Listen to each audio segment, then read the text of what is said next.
ఈరోజు గద్దర్ అంటేనే ఒక పాట మనకు గుర్తొస్తుంది.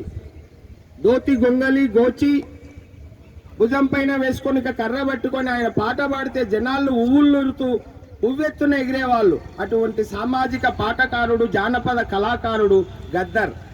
గద్దర్ యొక్క ఈరోజు వర్ధంతి. ఆయన ఆగస్టు 6, 2023 మరణించడం జరిగింది. గద్దర్ అసలు పేరు గుమ్మడి విఠలరావు. స్వాతంత్రం రాకముందు ఆంగ్లేయులపై పోరాటం చేసిన గదర్ పార్టీకి ప్రతీకంగా ఆయన గద్దర్ అని పేరు ప్రసిద్ధి చెందాడు. గద్దర్ గారు మెదక్ జిల్లా తూప్రాన్ మండలం లక్ష్మమ్మ శేషయ్య అనే పుణ్య దంపతులకు ఒక దళిత సామాజిక వర్గంలో జన్మించాడు.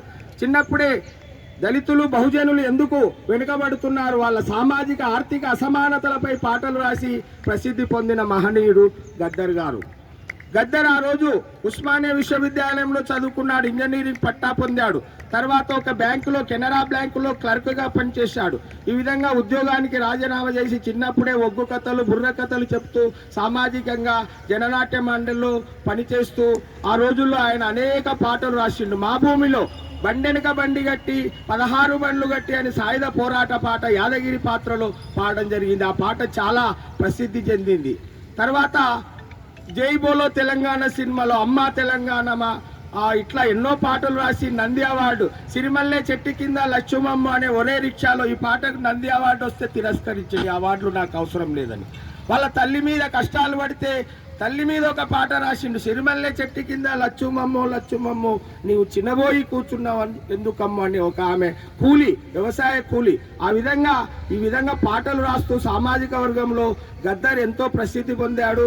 తర్వాత గద్దర్ చనిపోవడం కూడా ఒక గుండెపోటుతో చనిపోతే ఆయనను హైదరాబాద్లో అక్కడ పెట్టి ఇంటికి తీసుకుపోయి మహాబోధి అనే ఆయన పెట్టిన పాఠశాలలో ఖననం చేయడం జరిగింది. ఆయనకు సూర్యం చంద్రం అనే 2 కొడుకులు, తర్వాత వెన్నెల అనే ఒక అమ్మాయి కూడా ఉంది. కనుక గద్దర్ సామాజికంగా ఎన్నో పాటలు రచించి వనపర్తికి కూడా వచ్చారు, మేమంతా చూసాం. మలిదశ తెలంగాణ ఉద్యమంలో కూడా ఆయన పాల్గొన్నాడు.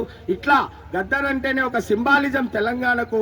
కనుక ఆయన జయంతిని కూడా అధికారికంగా నిర్వహించాలని మన తెలంగాణ రాష్ట్ర ప్రభుత్వం నిర్ణయించింది. ఈరోజు ఆయన వర్ధంతి కనుక అటువంటి మహనీయుల పాటలను ఈనాటి సమాజానికి తెలియజేసి గద్దర్ సమాజానికి ఏ విధంగా దళిత బహుజనులకు తోడ్పడ్డాడో వివరించాలని ముగిస్తున్నాను.